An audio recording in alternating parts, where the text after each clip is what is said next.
मंगल नित सखिए सोग दुख ना व्यापे गुर चरण लागै दिन सुभागै अपना फिर जापै अनहद बाणी गुर शब्द जानी हर नाम हर रस भोगो कह नानक प्रभ आप बिलिया करण कारण जोगो। वाहिगुरु जी का खालसा वाहिगुरु जी की फतेह। आनंद साहब की बाणी की विचार लड़ीवार असी कर रहे हैं।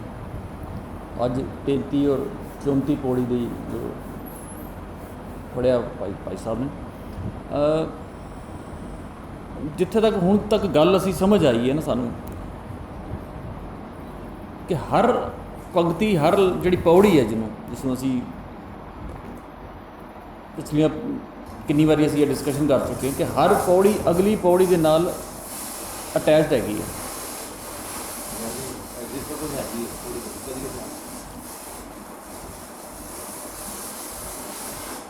मेन ये है कि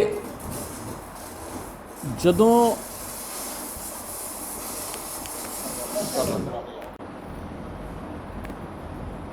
हर एक इंसान की जिहड़ी इच्छा है ना वो आनंद तक पहुँचण दी है।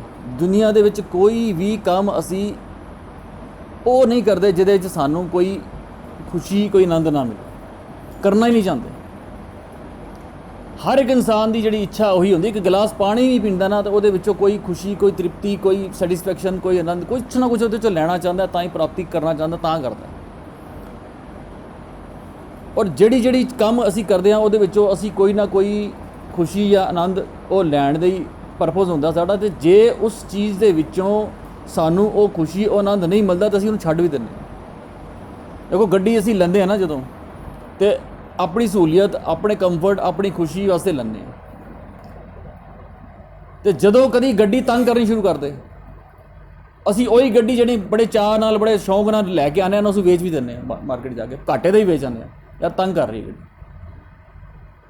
सिर्फ गड्डी नहीं कोई भी चीज़ दुनिया की जिहड़ी है वो असी जद तक उन्होंने प्राप्ति होंदी है साडे अंदर दे खेड़े खुशी आनंद सैटिस्फैक्शन वास्ते जे उहदे चों सानू दिक्कत आनी शुरू हो जाए असी उन्होंने भावें कितनी ही कीमती कितनी भी चंगी चीज़ होए असी उन्होंने छड्ड दिंदे। हुण जिहड़ी पिछली पौड़ी सी जिहड़ी 33 नंबर पौड़ी दी जिहड़ी उहदी जिहड़ी लास्ट पंक्तियां जिहड़ियां सी ना गुर प्रसादी बुझिया तां चलत होआ चलत नदरी आया कहे नानक सृष्ट का मूल रचिया जोत राखी तां तू जग में आया। इत्थे पहले इस तो पिछली पौड़ी जिहड़ी है समाप्ति हुई है। हुण इत्थे कहंदे गुर प्रसादी बुझिया गुरु की किरपा दे नाल मैनू यह सोझी है बूझ आई यह समझ आई समझ की आई चलत नदरी आया चलत हुआ गुर प्रसादी बूझिया तर चलत हुआ चलत नदरी आया। चलत का मतलब सी जो रब्बी नियम सिस्टम जिस कहते कोई चलती चीज़ हैगी है चल रहा जो पसारा जो भी पसारा है ना यह गुरु की किरपा के राही सारा वो रब्बी नियम और सिस्टम जड़ा है ना वो समझ दे विच आया सोझी दे विच आया। कहे नानक सृष्ट का मूल रचिया जोत राखी उस हुण देखो कि पहले ही पौड़ी दे विच समझाया कि तेरे अंदर उस रब्बी जोत के बिना कुछ भी नहीं है ना। बड़ा ही वड्डी गल देखने में बड़ी सौखी लगती है जिन्होंने असीं कहते ना हर तुम मैं जोत रखी तां तू जग में आया। असीं पढ़ के आए देखने में ना गल बड़ी सौखी जी है कि रब के अंदर हर सब के अंदर जी रब की जो जोत है रब की अंश जड़ा पिया होया सारे यही कहते हैं। पर जो गुरु नानक साहब ने जिस ढंग के नाल गल की ना वो इस ढंग के नाल गल नहीं की जो बाकी सानू स्टेजां ते दसिया जाता। यह तो कहा जाता कि सब के अंदर रब की जोत हैगी है रब सब के अंदर बैठा है पर नाल नाल भी कहा जाता तू नीवीं जात दा जब सब के अंदर बराबर की जोत है तो कोई नीवां तो कोई उच्चा किवें हो गया। यह गल किसी ने अज तक क्वेश्चन ही पुट नहीं किया। जब सारे अंदर वो रब हर एक कण कण दे जो रब व्यापक है वो एक सार वो व्यापकता हैगी है तो कोई बंदा नीवा जात तो कोई उच्ची जात का किवें हो गया कोई नीच तो कोई ऊंच किस तरह हो गया कोई उच्ची कुल तो नीवी कुल का किस तरह हो गया सवाल नहीं किसी ने किया। ਜਿਸ ਢੰਗ ਦੇ ਨਾਲ ਗੁਰੂ ਨਾਨਕ ਸਾਹਿਬ ਦੀ ਬਾਣੀ 'ਚ ਸਾਨੂੰ ਜੋ ਢੰਗ ਨਾਲ ਦੱਸਿਆ ਨਾ, ਹਰ ਤੁਮ ਮੈਂ ਜੋਤ ਰੱਖੀ ਤਾਂ ਤੂੰ ਉਹ ਉਹਦਾ ਮਤਲਬ ਸੀ ਕਿ ਹਰ ਇੱਕ ਦੇ ਅੰਦਰ ਉਹ ਕੌਨਫੀਡੈਂਸ ਆ ਜਾਏ ਕਿ ਮੈਂ ਵੀ ਉਸੇ ਪਰਮਾਤਮਾ ਦਾ ਰੂਪ ਹਾਂ। ਇਹ ਬੜੀ ਵੱਡੀ ਗੱਲ ਸੀ। ਇੱਕ ਜਿਹੜਾ ਸਮਾਜ ਦਾ ਬਿਲਕੁਲ ਲਤਾੜਿਆ, ਸਭ ਤਰਫੋਂ ਉਹਨੂੰ ਦਬਾਇਆ ਗਿਆ ਸੀ ਨਾ ਕਿ ਤੂੰ ਨੀਵੀਂ ਜਾਤ ਹੈ, ਤੂੰ ਕਰਮ ਮਾੜੇ ਕੀਤੇ ਨੇ ਪਿਛਲੇ ਜਨਮਾਂ ਦੀ, ਇਹ ਉਹ ਦੁਨੀਆ ਦੀ, ਉਹਨੂੰ ਇਹ ਕੌਨਫੀਡੈਂਸ 'ਚ ਲਿਆਂਦਾ ਗੁਰੂ ਸਾਹਿਬ ਨੇ ਕਿ ਜਿਹੜੀ ਰੱਬ ਦੀ ਜੋਤ, ਉਹ ਤੈਨੂੰ ਦੱਸ ਰਿਹਾ ਨਾ, ਜਿਹੜਾ ਧਾਰਮਿਕ ਸਟੇਜ ਤੇ ਬੈਠਾ, ਜਿਹਨੂੰ ਬ੍ਰਾਹਮਣ ਕਹਿੰਦੇ ਸੀ ਜਾਂ ਤੇਰਾ ਧਾਰਮਿਕ ਆਗੂ ਹੈ, ਜਿਹੜੀ ਜੋਤ, ਜਿਹੜੀ ਰੱਬੀ ਜੋਤ, ਰੱਬ ਦਾ ਅੰਸ਼ ਜਿਹੜਾ ਉਹਦੇ ਵਿੱਚ ਨਾ, ਉਹੀ ਰੱਬ ਦੇ ਅੰਸ਼ ਜਿਹੜਾ ਤੇਰੇ ਅੰਦਰ, ਤੂੰ ਵੀ ਰੱਬ ਦਾ ਰੂਪ ਹੈਗਾ। ਇਹ ਕੌਨਫੀਡੈਂਸ ਜਦੋਂ ਆਇਆ ਨਾ, ਤਾਂ ਇਹ ਰਿਵੋਲੂਸ਼ਨ ਹੋਈ ਹੈ ਸਿੱਖੀ ਦੀ। ਇਹ ਛੋਟੀ ਮੋਟੀ ਗੱਲ ਨਹੀਂ ਸੀ ਹੈਗੀ, ਇਹ ਆਮ ਗੱਲ ਨਹੀਂ ਸੀ ਹੈਗੀ ਕਿ ਬਈ ਸਭ ਦੇ 'ਚ ਰੱਬ ਦੀ। ਉਹਨਾਂ ਦੇ ਜਿਹੜੇ ਗੁਰੂ ਸਾਹਿਬ ਦੀ ਜਿਹੜੀ ਕਹਿਣ ਦਾ ਢੰਗ ਬਿਲਕੁਲ ਨਵੇਕਲਾ ਔਰ ਵੱਖਰਾ ਸੀ। ਕਹੇ ਨਾਨਕ ਸ੍ਰਿਸ਼ਟ ਕਾ ਮੂਲ ਰਚਿਆ, ਜੋਤ ਰਾਖੀ ਤਾਂ ਤੂੰ ਜਗ ਮੈਂ ਆਇਆ। ਇਹ ਪਿਛਲੀ ਪੌੜੀ ਦਾ। ਹੁਣ ਦੇਖੋ, ਜਿਹਦੇ ਅੰਦਰ ਇਹ ਕੌਨਫੀਡੈਂਸ ਆ ਗਿਆ ਨਾ ਕਿ ਮੈਂ ਵੀ ਉਸ ਰੱਬ ਦਾ ਰੂਪ ਹਾਂ, ਮੇਰੇ ਅੰਦਰ ਵੀ ਉਹੀ ਰੱਬ ਵਰਤਦਾ ਪਿਆ ਜੋ ਸਾਰੀ ਦੁਨੀਆ, ਜੋ ਕਿਸੇ ਵੀ ਦੁਨੀਆ ਦੇ ਵਿੱਚ ਕਿਸੇ ਵੀ ਚੰਗੇ ਤੋਂ ਚੰਗੇ ਜਾਂ ਉੱਚੇ ਜਾਤ ਦੇ ਜਾਂ ਕਿਸੇ ਵੀ ਜਗ੍ਹਾ 'ਤੇ ਵਰਤਦਾ ਪਿਆ, ਮੇਰੇ ਅੰਦਰ ਵੀ ਉਹੀ ਰੱਬ ਦਾ ਅੰਸ਼ ਹੈ। ਜਦੋਂ ਇਹ ਕੌਨਫੀਡੈਂਸ ਆਇਆ ਨਾ, ਤਾਂ ਫਿਰ ਅਗਲੀ ਪੌੜੀ ਆਉਂਦੀ ਹੈ, ਮਨ ਚਾਉ ਪਿਆ ਪ੍ਰਭ ਆਗਮ ਸੁਣਿਆ। ਇਹ ਸੁਣਿਆ ਨਾ ਜਦੋਂ, ਮਨ ਚਾਉ ਦੇ 'ਚ ਆ ਗਿਆ ਕਿ ਮੇਰੇ ਅੰਦਰ ਵੀ ਉਹੀ ਹੈਗਾ, ਮੈਂ ਵੀ ਉਸੀ ਦਾ ਰੂਪ ਹੈਗਾ। ਇਹ ਛੋਟੀ ਗੱਲ ਨਹੀਂ ਸੀ ਹੈਗੀ, ਇਹ ਰੈਵੋਲੂਸ਼ਨ ਸੀ ਬੜੀ ਵੱਡੀ। ਹਰ ਮੰਗਲ ਗਾਓ ਸਖੀ ਗ੍ਰਹਿ ਮੰਦਰ ਬਣਿਆ। ਬੜੀ ਦੇਖੋ ਕਿੰਨਾ ਵੱਡਾ ਕੌਨਫੀਡੈਂਸ ਦਿੱਤਾ ਹੈ। ਉਹ ਕਹਿੰਦੇ ਸੀ ਕਿ ਤੈਨੂੰ ਕਿਸੇ ਮੰਦਰ ਦੇ ਅੰਦਰ ਨਹੀਂ ਜਾਣ ਦੇਣਾ ਕਿਉਂਕਿ ਤੂੰ ਨੀਵੀਂ ਜਾਤ ਦਾ।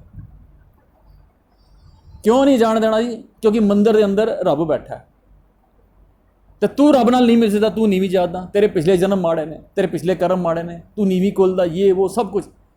ਲੇਕਿਨ ਕਿੰਨਾ ਵੱਡਾ ਕੌਨਫੀਡੈਂਸ ਦਿੱਤੇ ਨੇ, ਮਨ ਚਾਓ ਪ੍ਰਿਆਪ ਆਗਮ ਸੁਣੇ, ਹਰ ਮੰਗਲ ਗਾਓ ਸਖੀ ਗ੍ਰਹਿ ਮੰਦਰ ਬਣਿਆ। ਗ੍ਰਹਿ ਹੀ ਤੇਰਾ ਅੰਦਰ, ਰੱਬ ਤੇਰੇ ਅੰਦਰ ਬੈਠਾ ਹੈ ਤੇ ਤੂੰ ਲੱਭਣ ਗਿਆ, ਤੇਰੇ ਤੇ ਰੱਬ ਅੰਦਰ ਬੈਠਾ, ਤੂੰ ਮੰਦਰ ਤੇ ਤੇਰਾ ਸਰੀਰ ਹੀ ਹੈਗਾ।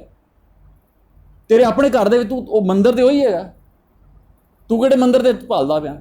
ਉੱਥੇ ਜਾ ਕੇ ਮੈਂ ਮੱਥਾ ਟੇਕਾਂਗਾ ਤੇ ਸਭ ਕੁਝ ਹੋਏਗਾ।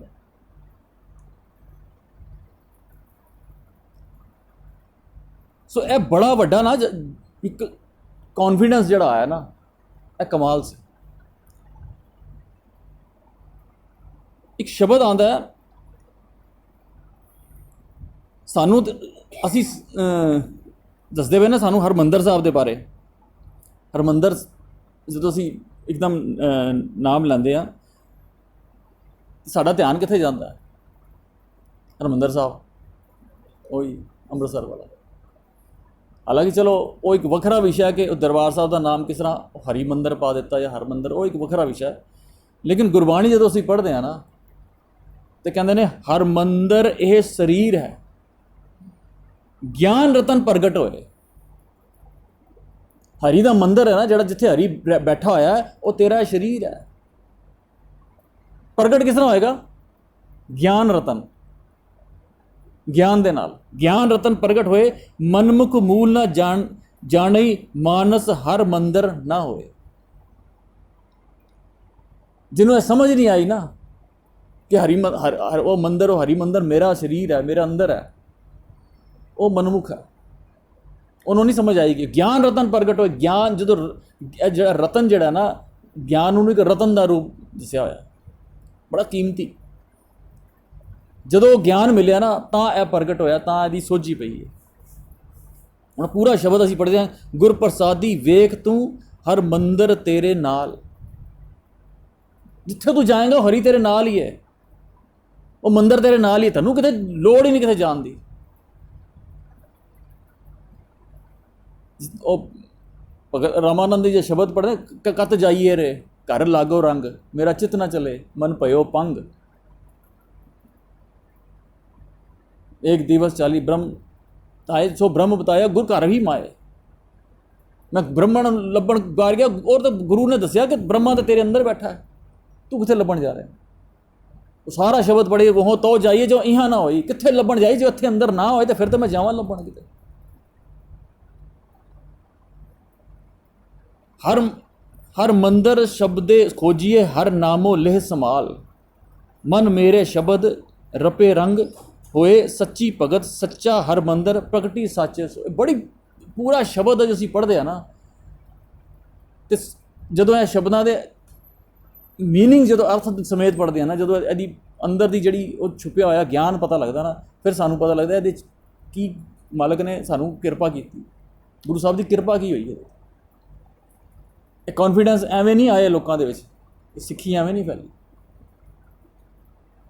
देखो जो यह कह दिता ना कि हरमंदर यह शरीर है, हुण किसी खास जात का नाम थोड़ा लिया जिहड़ा कहंदा सी कि मैं ब्रह्मा का रूप हाँ, मैं ब्राह्मण हाँ, मैं ब्रह्मा के मुख, किसी खास शरीर का नाम हरमंदर ये शरीर है, सारिਆਂ के शरीर को कहता।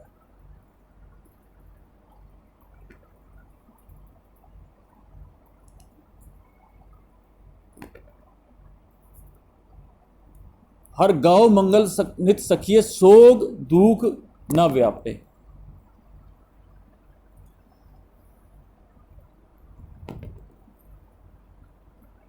हुण यह जो गांदा है ना बंदा, मतलब गाओ मतलब उन्होंने जो समझ आती है, हर गाओ मंगल नित सखिए, सोग दुख ना व्यापे, गुर चरण लागे दिन सब आगे, अपना फिर जापे। सोग दुख ना व्यापे, जो यह कॉन्फिडेंस अंदर आया ना कि वो अकाल पुरख परमात्मा और रब्बी जोत मेरे नाल है, मेरे अंदर ही है, मैं ही उसका रूप हाँ, तो फिर सोग दुख के विचों निकलना कितना सौखा होंदा। जो शुरुआत हुई सी ना, जो आनंद साहब की जो उपरलियां पौड़ियां सी, जो वो कहते हर नाल रहो तू मन मेरे, दुख सब विसारना। उदों भी असीं समझिया सी कि दुख जिहड़ा है ना, बंदा उस टाइम निकलता जो वो विसर जाता, उदों बंदे दा वो खुशी खेड़ा उदों आंदा, नहीं तो ठीक है थोड़ी देर वास्ते भुल गया। अज देखो असी एग्जाम्पल भी उस टाइम भी लिया सी कि किसी माँ का पुत्र चला जाए बचपन दे ते 10 साल 15 साल बाद किते किसी का विआह होंदा होए, तो उन्होंने जाके कोई है कि अज तेरा मुंडा होंदा ते अज उहदा विआह हो रहा होंदा, उस टाइम उहदे अथरू निकल आते, खुशी के मौके के उत्ते भी अथरू निकल आते, क्योंकि वो विसरिया नहीं, वो याद अंदर अंदर हैगी सी। लेकिन इत्थे गुरु साहब कहते हैं हर नाल रहो तू मन में, दुख सब विसारना, तेनों विसर ही जाएगा, भूल ही जाएगा। विसारना, विसर ही गया सब कुछ, याद ही नहीं है। और एक शब्द असी पहले भी किया है, दुख नाही सब सुखी है रे, एको एक ही नितरे, बुरा नहीं सब भला ही है रे, हार नहीं सब जेते। ए शब्दों को असी अर्थ पढ़ते कि कितना आम इंसान दे जिहड़ा दबिया कुचिया आया बंदा, समाज तो सोसाइटी तो उच्चियां जातां तो उहदे अंदर कितना अंदर एक खेड़ा, एक खुशी, कॉन्फिडेंस लैवल कितना उहदा अप होया है।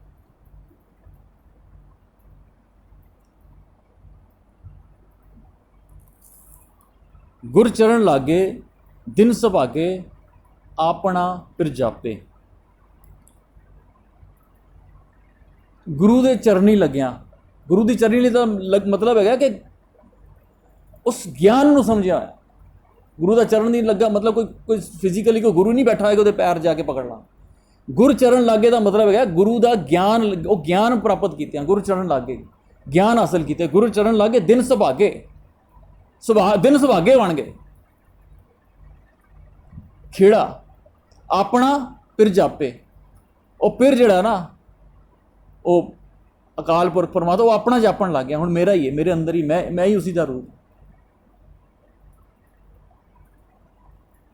कॉन्फिडेंस जड़ा ना ये बड़ा कमाल का सी।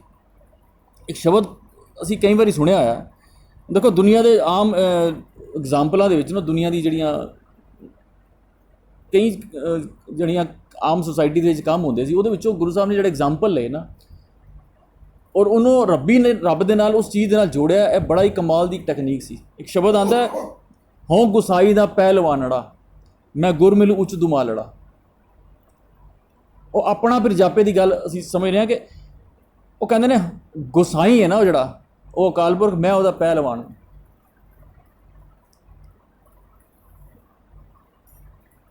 ਮੈਂ ਗੁਰਮਿਲ ਉੱਚ ਦੁਮਾਲਣਾ। ਹੁਣ ਉਹ ਇੱਕ ਪੁਰਾਣੀ ਨਾ, ਸਾਨੂੰ ਵੀ ਯਾਦ ਹੋਏਗਾ, ਉਹਦੇ 'ਚ ਜਦੋਂ ਕੁਸ਼ਤੀਆਂ ਹੁੰਦੀਆਂ ਸੀ ਨਾ, ਉਹਦੇ 'ਚ ਖੇਡਾਂ ਦੇ ਵਿੱਚ ਬੜਾ ਇੱਕ ਸੀਨ ਹੁੰਦਾ ਸੀ ਕਿ ਇੱਕ ਪਹਿਲਵਾਨ ਜਿਹੜਾ ਜਿੱਤਦਾ ਸੀ ਨਾ, ਫਿਰ ਉਹ ਉਹਦੇ ਉੱਤੇ ਦੁਮਾਲਾ ਬੰਨ੍ਹ ਦਿੱਤਾ ਜਾਂਦਾ ਸੀ। ਦੁਮਾਲਾ ਬੰਨ੍ਹ ਕੇ ਨਾ ਉਹ ਫਿਰ ਨਾ ਪੂਰਾ ਚੱਕਰ ਲਾਉਂਦਾ ਸੀ, ਇੱਕ ਚੈਲੰਜ ਕਰਦਾ ਸੀ ਕਿ ਬਈ ਮੈਂ ਸਭ ਨੂੰ ਜਿੱਤ ਲਿਆ, ਹੁਣ ਕੋਈ ਹੈ ਮੇਰੇ ਨਾਲ ਮੈਦਾਨ 'ਚ ਆਉਣ ਵਾਲਾ, ਚੈਲੰਜ ਕਰਦਾ ਸੀ। ਹੁਣ ਉਸ ਸੀਨ ਨੂੰ ਨਾ ਗੁਰੂ ਸਾਹਿਬ ਨੇ ਕਿੱਥੇ ਜਾ ਕੇ ਜੋੜਿਆ, ਕਹਿੰਦੇ ਨੇ ਹਉ ਗੁਸਾਈ ਦਾ ਪਹਿਲਵਾਨੜਾ, ਮੈਂ ਗੁਰਮਿਲ ਉੱਚ ਦੁਮਾਲੜਾ, ਸਭ ਹੋਈ ਛਿੰਝ ਇਕੱਠਿਆਂ, ਜੋ ਬੈਠਾ ਵੇਖੇ ਆਪ ਜੀਓ। ਵਾਤ ਵੱਜਣ ਟਮਕ ਭੇਰੀਆਂ, ਉੱਥੇ ਨਾ ਫਿਰ ਭੇਰੀਆਂ ਢੋਲ ਵੱਜਦੇ ਸੀ ਜਿਹੜਾ ਜਿੱਤਦਾ ਸੀ। ਮਲ ਲੱਥੇ ਲੈਂਦੇ ਫੇਰੀਆਂ, ਨਿਹੱਤੇ ਪੰਜ ਜਵਾਨ ਮੈਂ ਗੁਰ ਥਾਪੀ ਦਿੱਤੀ ਕੰਡ ਜੀਓ। ਨਿਹੱਤੇ ਮਤਲਬ ਢਾ ਦਿੱਤੇ, ਪੰਜ ਜਵਾਨ ਉਹ ਵਿਕਾਰ ਜਿਹੜੇ ਸੀ ਉਹ ਮੈਂ ਢਾ ਦਿੱਤੇ ਨੇ। ਗੁਰ ਥਾਪੀ, ਉਹ ਗੁਰੂ ਨੇ ਥਾਪੀ ਦਿੱਤੀ ਕਿ ਜਾ। ਦੇਖੋ ਉਸ ਸੀਨ ਨੂੰ ਕਿਸ ਤਰ੍ਹਾਂ ਉਸ ਜਿਹੜੀ ਅਕਾਲ ਪੁਰਖ ਦੇ ਨਾਲ, ਉਸ ਅਧਿਆਤਮਿਕਤਾ ਦੇ ਨਾਲ ਜੋੜਨ ਦਾ ਇਹ ਬੜਾ ਹੀ ਕਮਾਲ ਦਾ ਜਿਹੜਾ ਟੈਕਨੀਕ ਹੈ ਨਾ, ਸਾਨੂੰ ਪੂਰੀ ਗੁਰਬਾਣੀ ਦੇ ਵਿੱਚ ਮਿਲਦੀ ਹੈ।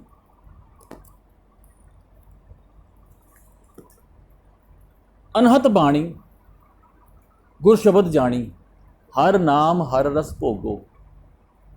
ਹੁਣ ਦੇਖੋ ਅਨਹਤ ਬਾਣੀ, ਅਨਹਤ ਬਾਣੀ ਵੈਸੇ ਤਾਂ ਅਨਹਤ ਦਾ ਵੀ ਬੜਾ ਹੀ ਜੋਗੀਆਂ ਨੇ ਜਾਂ ਹੋਰ ਕਈ ਬੜੇ ਤਰੀਕੇ ਨਾਲ ਸਮਝਾਇਆ ਉਹਨੂੰ, ਅਲੱਗ-ਅਲੱਗ ਤਰੀਕੇ ਨਾਲ। ਅਨਹਤ ਦਾ ਉਹਨਾਂ ਨੇ ਅੱਜ ਵੀ ਸਾਨੂੰ ਸਮਝਾਇਆ। ਅਨਹਤ ਦਾ ਮਤਲਬ ਕੋਈ ਇਸ ਤਰ੍ਹਾਂ ਕਰੋਗੇ, ਇਹ ਕਰੋਗੇ, ਫਿਰ ਅੰਦਰ ਵਾਜੇ ਵੱਜਣ ਲੱਗਦੇ ਨੇ, ਫਿਰ ਅੰਦਰ ਮਿਊਜ਼ਿਕ ਵੱਜਣ ਸ਼ੁਰੂ ਹੋ ਜਾਂਦਾ, ਫਿਰ ਉਹ ਪਤਾ ਨਹੀਂ ਕਿਹੜੀਆਂ ਆਵਾਜ਼ਾਂ, ਉਹ ਕੋਈ ਹੋਰ ਹੀ ਬਿਗਲਾਂ ਵੱਜਣੀਆਂ ਸ਼ੁਰੂ ਹੋ ਜਾਂਦੀਆਂ, ਪਤਾ ਨਹੀਂ ਕਿਹੜੇ ਨਗਾੜੇ ਸ਼ੁਰੂ ਹੋ ਜਾਂਦੇ ਨੇ।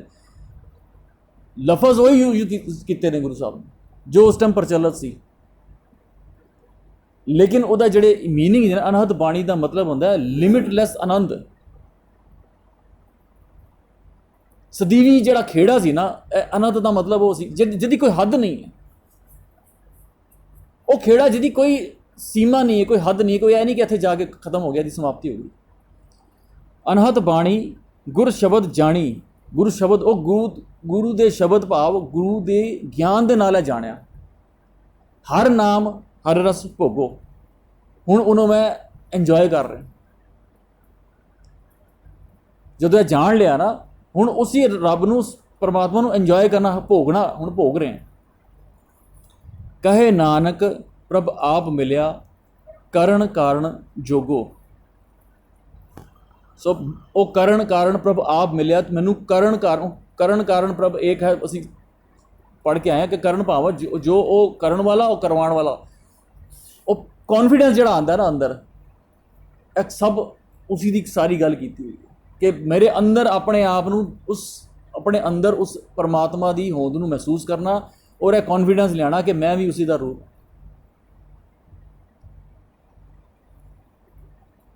ਹੁਣ ਇਹ ਭਟਕਣਾ ਨਹੀਂ ਪਿਆ ਕਿਤੇ ਵੀ। ਕਰਨ ਕਾਰਨ ਜੋਗੋ ਮਤਲਬ ਇਸ ਜੋਗ ਬਣਾਇਆ ਕਿ ਕਿਤੇ ਵੀ ਜਾਣ ਦੀ ਲੋੜ ਨਹੀਂ ਪਈ।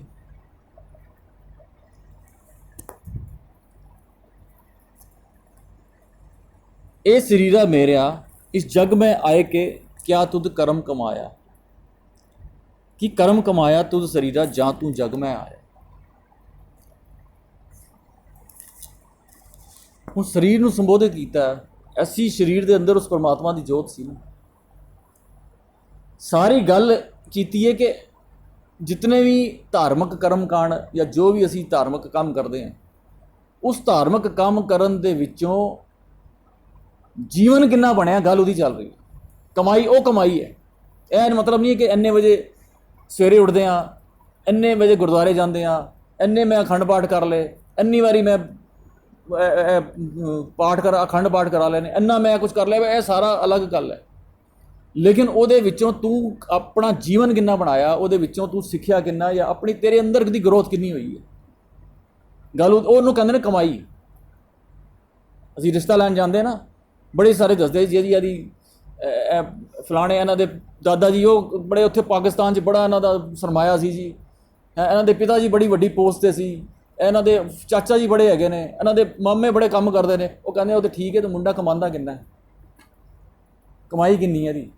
ਉਹ ਸਾਰੀਆਂ ਗੱਲਾਂ ਧਰੀਆਂ ਰਹਿ ਜਾਂਦੀਆਂ, ਸਭ ਗੱਲਾਂ ਖਤਮ ਹੋ ਜਾਂਦੀਆਂ। ਜੇ ਇਹ ਕਹਿੰਦਾ ਜੀ ਮੁੰਡੇ ਦੀ ਨਹੀਂ ਜੀ ਕਮਾਉਂਦਾ ਤੇ ਕੁਝ ਨਹੀਂ, ਕਹਿੰਦੇ ਫਿਰ ਕੀ ਕਰੀਏ? ਚਾਚਿਆਂ ਮਾਮਿਆਂ ਨੂੰ ਕਰੀਏ ਤੇ ਦਾਦਾ ਉੱਥੇ ਪਾਕਿਸਤਾਨ 'ਚ ਇੰਨੇ ਕਮਾਉਂਦੇ ਸੀ, ਕੀ ਉਹਦਾ ਕੀ ਲੈਣਾ ਸੀ? ਗੱਲ ਤਾਂ ਇਹਦੀ ਚੱਲ ਰਹੀ ਹੈ ਕਿ ਇਹਦੀ ਆਪਣੀ ਕਮਾਈ ਕਿੰਨੀ ਹੈ।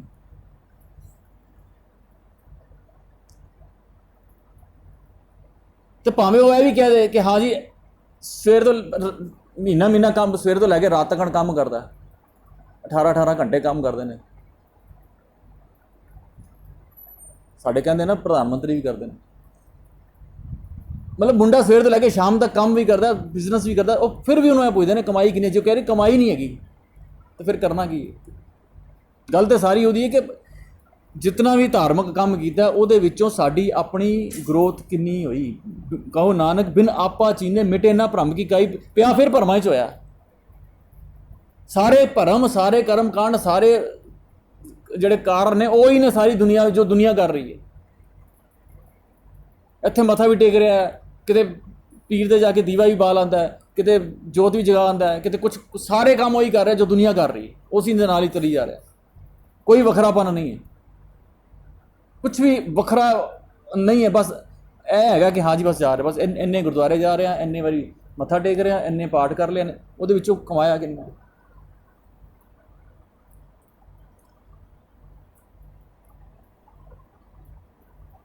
ਜਿਨ ਹਰ ਤੇਰਾ ਰਚਨ ਰਚਿਆ ਸੋ ਹਰ ਮਨ ਨਾ ਵਸਾਇਆ। ਉਹ ਮਨ ਦੇ 'ਚ ਵਸਿਆ ਹੀ ਨਹੀਂ, ਇਹ ਕਮਾਈ ਸੀ। ਮਨ ਦੇ 'ਚ ਵਸਣਾ ਇਹ ਐਕਚੁਅਲ ਕਮਾਈ ਸੀ, ਉਹ ਹੋਈ ਨਹੀਂ।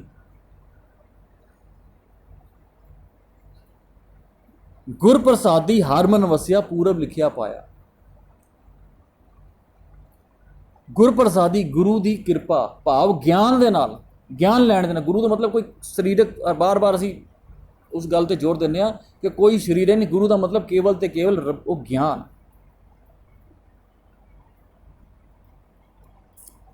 ਹੁਣ ਦੇਖੋ ਇੱਥੇ ਲਿਖਿਆ ਹੋਇਆ ਗੁਰ ਪ੍ਰਸਾਦੀ ਹਰ ਮਨ ਵਸਿਆ ਪੂਰਬ ਲਿਖਿਆ ਪਾਇਆ। ਹੁਣ ਪੂਰਬ ਲਿਖਿਆ, ਜੇ ਅਸੀਂ ਕਹੀਏ ਕਿ ਉਹ ਪਿਛਲੇ ਜਨਮ ਦੇ ਪੂਰਬ ਲਿਖੇ, ਲੇਕਿਨ ਪੂਰਬ ਲਿਖਿਆ ਕੀ ਹੈ? ਇਸ ਤੋਂ ਪਿਛਲੇ ਜਿਹੜੇ ਦੱਸ ਕੇ ਆਏ ਨੇ। ਗੁਰ ਪ੍ਰਸਾਦੀ ਬੂਝਿਆ ਤਾਂ ਚਲਤ ਹੋਆ ਚਲਤ ਨਜ਼ਰੀ ਆਇਆ। ਇਹ ਪਿਛਲੇ ਦੇਖੋ, ਇੱਕ ਦੇ ਨਾਲ ਇੱਕ ਪੌੜੀ ਅਸੀਂ ਪਹਿਲੇ ਹੀ ਗੱਲ ਕੀਤੀ, ਹਰ ਪੌੜੀਆਂ ਦੇ ਨਾਲ ਇਹ ਪੂਰਬ, ਉਹ ਪੂਰਬ ਹੈ। ਪੂਰਬ ਦਾ ਮਤਲਬ ਪਿਛਲਾ ਜਨਮ ਨਹੀਂ ਹੈ। ਪਿਛਲੀ ਪੌੜੀ ਜਿਹੜਾ ਉਹ ਅਵਸਥਾ ਬਣੀ ਸੀ ਨਾ, ਗੁਰ ਪ੍ਰਸਾਦੀ ਬੂਝਿਆ ਤਾਂ ਚਲਤ ਹੋਆ ਚਲਤ ਨਜ਼ਰੀ ਆਇਆ। ਇਹ ਰੱਬੀ ਨਿਯਮ ਸਿਸਟਮ ਸਮਝ 'ਚ ਆਇਆ। ਉਹਨੂੰ ਹੀ ਇੱਥੇ ਲਿਖਿਆ ਕਿ ਗੁਰ ਪ੍ਰਸਾਦੀ ਹਰ ਮਨ ਵਸਿਆ ਪੂਰਬ ਲਿਖਿਆ ਪਾਇਆ। ਪਿਛਲਾ ਦਾ ਮਤਲਬ ਪਿਛਲਾ ਜਨਮ ਨਹੀਂ ਹੁੰਦਾ। ਅਸੀਂ ਬਿਮਾਰ ਹੁੰਦੇ ਆ ਨਾ ਤੇ ਡਾਕਟਰ ਪਹਿਲੇ ਪੁੱਛਦਾ ਕੱਲ ਰਾਤੀ ਖਾਧਾ ਕੀ ਸੀ।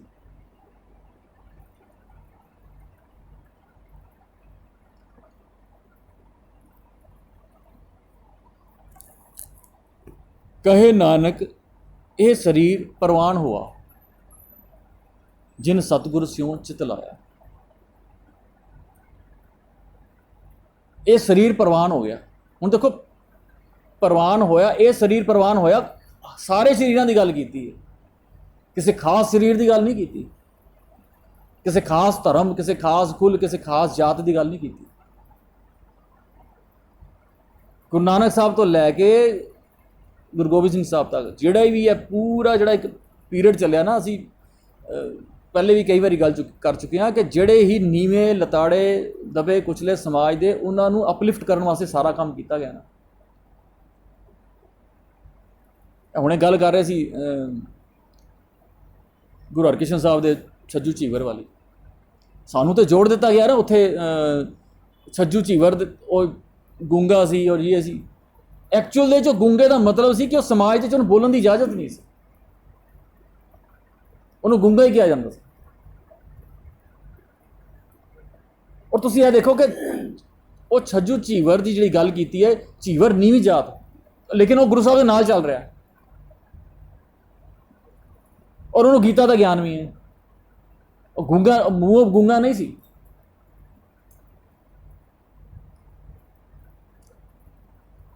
ਤਾਂ ਕਿਤਨਾ ਦੇਖੋ ਕੌਨਫੀਡੈਂਸ। ਔਰ ਸੱਜੂ ਝੀਵਰ ਦੇ ਅਸੀਂ ਪਹਿਲੇ ਵੀ ਗੱਲ ਕਰ ਚੁੱਕੇ ਹਾਂ ਕਿ ਉਹਨਾਂ ਦੀ ਪਿਛਲੀ ਹਿਸਟਰੀ ਦੇਖੋ ਤੇ 3 ਪੀੜ੍ਹੀਆਂ ਤੋਂ ਇਹ ਗੁਰੂ ਹਰਕ੍ਰਿਸ਼ਨ ਸਾਹਿਬ 8ਵੇਂ ਪਾਤਸ਼ਾਹ ਸੀ ਨਾ, ਤੇ ਉਹਨਾਂ ਦੀ 3 ਪੀੜ੍ਹੀਆਂ ਗੁਰੂ ਘਰ ਦੇ ਨਾਲ ਜੁੜੀਆਂ ਹੋਈਆਂ ਸੀ, ਪਿਛਲੀਆਂ ਅਗਲੀਆਂ ਵੀ। ਅਗਰ ਉਹਨਾਂ ਦੀ ਹਿਸਟਰੀ ਦਾ ਤੁਸੀਂ ਚੈੱਕ ਕਰੋ ਸੱਜੂ, ਤੇ ਪਿਛਲੀ 3 ਪੀੜ੍ਹੀਆਂ ਤੋਂ ਗੁਰੂ ਘਰ ਦੇ ਨਾਲ ਜੁੜੀਆਂ ਹੋਈਆਂ ਸੀ। ਕਿਤਨਾ ਉਹਨਾਂ ਦੇ ਅੰਦਰ ਇਹ ਗਿਆਨ, ਇਹ ਕੌਨਫੀਡੈਂਸ ਆਇਆ ਹੋਇਆ, ਤਾਂ ਹੀ ਉਹ ਗੀਤਾ ਦੇ ਅਰਥ ਕਰਨ ਦੀ ਸਮਰੱਥ ਹੋਏ। ਔਰ ਇਹ ਸ਼ੁਰੂ ਤੋਂ ਚਲਦੀ ਆਈ ਹੈ। ਜਦੋਂ ਪਹਿਲੀ ਵਾਰੀ ਗੁਰੂ ਨਾਨਕ ਸਾਹਿਬ ਨੇ ਉਸ ਬ੍ਰਾਹਮਣ ਦਾ ਹੱਥ ਫੜਿਆ ਕਿ ਮੈਂ ਜਨੇਊ ਕਿਉਂ ਨਹੀਂ ਪਾ ਸਕਦਾ, ਤਾਂ ਉਹਦਾ ਪਹਿਲਾ ਕੁਐਸਚਨ ਹੀ ਆਈ ਸੀ ਕਿ ਜੋ ਜਨੇਊ ਇੱਕ ਸ਼ੂਦਰ ਨਹੀਂ ਪਾ ਸਕਦਾ, ਉਹ ਮੈਂ ਕਿਉਂ ਪਾਵਾਂ? ਜਾਂ ਮੈਂ ਪਾ ਸਕਦਾ ਤਾਂ ਇਹ ਕਿਉਂ ਨਹੀਂ ਪਾ ਸਕਦਾ, ਇਹਦੇ ਵਿੱਚ ਕੀ ਕਮੀ ਹੈ? ਜਾਂ ਮੇਰੀ ਭੈਣ ਕਿਉਂ ਨਹੀਂ ਪਾ ਸਕਦੀ, ਔਰਤ ਕਿਉਂ ਨਹੀਂ ਪਾ ਸਕਦੀ? ਇਹ ਬਰਾਬਰਤਾ ਕਿਉਂ ਨਹੀਂ? ਸੋ ਉਹ ਸਾਰੀ ਉੱਥੋਂ ਦੀ ਚੱਲੀ। ਲੇਕਿਨ ਕਿਸ ਤਰ੍ਹਾਂ ਅਸੀਂ ਨਿਗਾਰ ਆਉਂਦਾ ਗਿਆ ਸਾਡੇ ਦੇ ਵਿੱਚ। ਬੜੀ ਲੰਬੀ ਕਹਾਣੀ ਹੈ।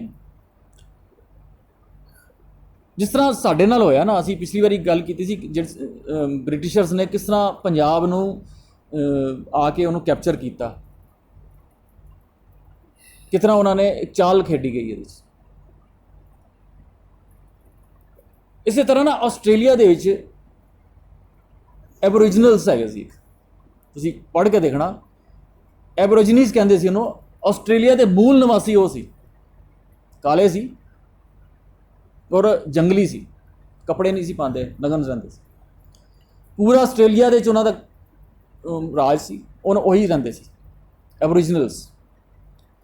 4 ਲੱਖ ਦੇ ਕਰੀਬ ਇਹਨਾਂ ਦੀ ਗਿਣਤੀ ਸੀ। ਉਹ ਸਾਰਾ ਆਸਟ੍ਰੇਲੀਆ ਉਹਨਾਂ ਦਾ ਸੀ, ਮੁਲਕ ਆਸਟ੍ਰੇਲੀਆ ਜਿੰਨਾ ਵੀ ਸੀ ਉਹ ਸਾਰਾ ਉਹਨਾਂ ਦਾ ਸੀ। ਇਹ ਜਦੋਂ ਬ੍ਰਿਟਿਸ਼ਰਸ ਗਏ ਉੱਥੇ ਤੇ ਉਹਨਾਂ ਨੇ ਉਹਨਾਂ ਨੂੰ ਕਾਬੂ ਕੀਤਾ। ਔਰ ਕਾਬੂ ਕਿਸ ਤਰ੍ਹਾਂ ਕੀਤਾ? ਔਰ ਇਤਨੀ ਉਹ ਬਹਾਦਰ ਕੌਮ ਸੀ ਉਹ ਕਿ ਉਹਨਾਂ ਨੂੰ ਹਰਾ ਪਾਉਣਾ ਕੋਈ ਸੌਖਾ ਨਹੀਂ ਸੀ।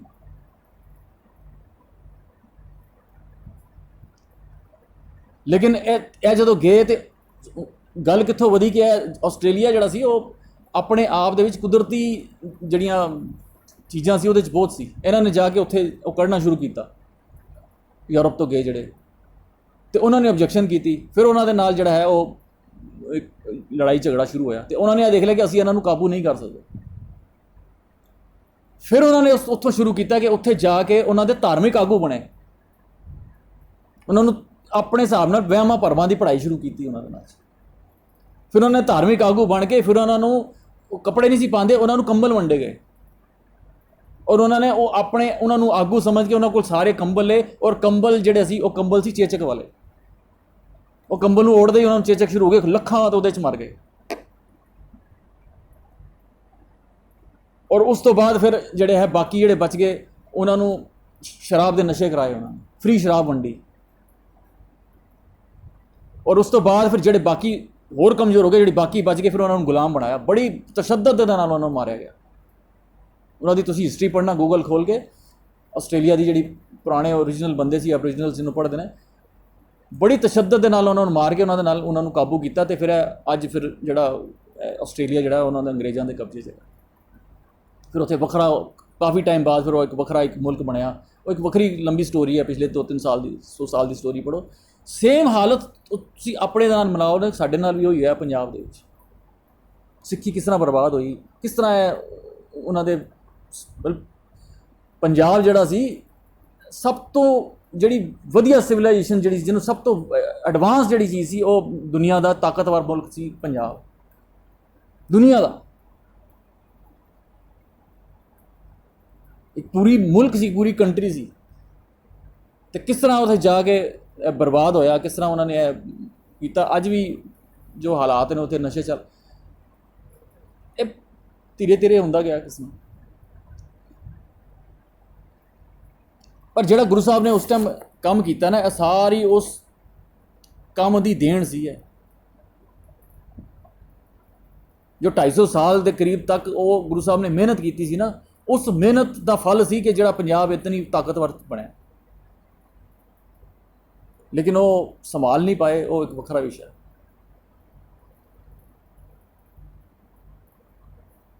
ਸੋ ਇਹ ਜਿਹੜੀ ਗੱਲ ਕਰ ਰਹੇ ਨਾ, ਕਹੇ ਨਾਨਕ ਇਹ ਸਰੀਰ ਪ੍ਰਵਾਨ ਹੋਆ ਜਿਨ ਸਤਿਗੁਰ ਸੋ ਚਿਤ ਲਾਇਆ, ਇਹ ਉਹ ਕੌਨਫੀਡੈਂਸ ਸੀ ਆਪਣੇ ਸਰੀਰ ਦੇ ਉੱਤੇ, ਆਪਣੇ ਆਪ ਦੇ ਉੱਤੇ, ਜਿਹੜਾ ਕਿ ਉੱਥੇ ਦੇ ਲੋਕਾਂ ਨੂੰ ਦਿੱਤਾ ਗਿਆ। ਔਰ ਇੱਥੇ ਦੇ ਲੋਕੀ ਕਿਤਨੇ ਬਲਵਾਨ ਬਣੇ, ਆਮ ਇਨਸਾਨ। ਲੇਕਿਨ ਗੱਲ ਹੋਈ ਸੀ ਕਿ ਆਪਣੇ ਸਰੀਰ ਨੂੰ ਜਿਹੜਾ ਹੈ, ਆਪਣੇ ਆਪ ਨੂੰ ਪਛਾਣ, ਜਿਹਨੂੰ ਅਸੀਂ ਪਹਿਲੇ ਗੱਲ ਕੀਤੀ ਹੈ, ਕਹੋ ਨਾਨਕ ਬਿਨ ਆਪਾ ਚੀਨੇ ਮਿਟੇ ਨਾ ਭਰਮ ਕੀ ਕਾਈ। ਜਦੋਂ ਅਸੀਂ ਸਰੀਰ ਨੂੰ, ਪਹਿਲੇ ਵੀ ਅਸੀਂ ਪੜ੍ਹ ਚੁੱਕੇ ਹਾਂ, ਹਰਿਮੰਦਰ ਇਹ ਸਰੀਰ ਹੈ। ਸੁਖਮਨੀ ਸਾਹਿਬ ਜਦੋਂ ਅਸੀਂ ਪੜ੍ਹਦੇ ਹਾਂ ਨਾ, ਇਹ ਤਨ, ਇਹ ਸਰੀਰ ਜਿਹੜਾ ਨਾ, ਕਹਿੰਦੇ ਆ ਮਿਥਿਆ ਤਨ ਨਹੀਂ ਪਰਉਪਕਾਰਾ, ਨਹੀਂ ਕੀਤਾ ਨਾ ਪਰਉਪਕਾਰ, ਮਿਥਿਆ। ਹੁਣ ਸਾਰੇ ਸਰੀਰ ਦੀ ਗੱਲ ਉਹਦੇ ਦੇਖੋ, ਜੇ ਉਹਨੂੰ ਉਹਦਾ ਸਹੀ ਯੂਜ਼ ਨਾ ਕੀਤਾ ਹੋਏ ਤੇ ਸਾਰੀ ਮਿਥਿਆ। ਮਿਥਿਆ ਬਾਸ ਲੇਤ ਵਿਕਾਰਾ, ਮਿਥਿਆ। ਹੁਣ ਉਸ ਪੂਰੇ ਸਰੀਰ ਦੀ ਗੱਲ ਸਾਰੀ ਕਰਕੇ ਨਾ ਕਹਿੰਦੇ ਬਿਨ ਬੂਝੇ ਮਿਥਿਆ ਸਭ ਪਏ, ਸਫਲ ਦੇ ਹਰ ਹਰ ਨਾਮ ਲੈ। ਇਹ ਦੇ ਸਫਲ ਤਾਂ ਹੋਏਗੀ ਜੇ ਉਹਨੂੰ ਬੂਝਿਆ, ਵਰਨਾ ਉੱਤੇ ਦੀ ਪੂਰੀ ਪੌੜੀ ਜਦੋਂ ਅਸੀਂ ਪੜ੍ਹਦੇ ਹਾਂ, ਮਿਥਿਆ ਸਵਰਨ ਪਰ ਨਿੰਦਾ ਸੁਨੇ, ਮਿਥਿਆ ਹਸ ਪਰ ਦਰਬ ਕੋ ਹਿਰਿਆ, ਮਿਥਿਆ ਨੇਤਰ ਪੇਖਤ ਪਰ ਤ੍ਰੈ ਰੁਬਾਦ, ਮਿਥਿਆ ਰੋਸਨਾ ਭੋਜਨ ਅਨੁਸਵਾਦ, ਮਿਥਿਆ ਤਨ ਨਹੀਂ ਪਰਉਪਕਾਰਾ, ਮਿਥਿਆ ਬਾਸ ਲੇਤ ਵਿਕਾਰਾ। ਪੂਰੀ ਜਿਹੜੀ ਪੌੜੀ ਹੈ ਨਾ, ਜਿਹੜੀ ਅੱਜ ਅਸ਼ਪਤੀ ਦਾ ਜਿਹੜਾ ਪਦਾ ਹੈਗਾ, ਇਹ ਪੂਰਾ ਪਹਿਲੇ ਮਿਥਿਆ। ਤੇ ਕਹਿੰਦੇ ਨੇ ਮਿਥਿਆ ਬਿਨ ਬੂਝੇ ਮਿਥਿਆ ਸਭ ਪਏ, ਸਭ ਕੁਝ ਮਿਥਿਆ ਜੇ ਬੁਝਿਆ ਨਹੀਂ। ਸਫਲ ਦੇ ਹਰ ਹਰ ਨਾਮ ਲੈ, ਜੇ ਅੰਦਰ ਵਸਾਇਆ, ਜੇ ਅੰਦਰ ਮਹਿਸੂਸ ਕੀਤਾ, ਜੇ ਕਮਾਈ ਕੀਤੀ। ਸੋ ਇਹ ਦੋ ਪੌੜੀਆਂ ਅੱਜ ਅਸੀਂ ਕੀਤੀਆਂ। ਇਸ ਤੋਂ ਬਾਅਦ ਸਾਡਾ ਨੈਕਸਟ ਅਸੀਂ ਕਲਾਸ ਦੇ ਵਿੱਚ ਉਹਨੂੰ ਹੋਰ ਸਮਝਣ ਦੀ ਕੋਸ਼ਿਸ਼ ਕਰਾਂਗੇ। ਵਾਹਿਗੁਰੂ ਜੀ ਕਾ ਖਾਲਸਾ, ਵਾਹਿਗੁਰੂ ਜੀ ਕੀ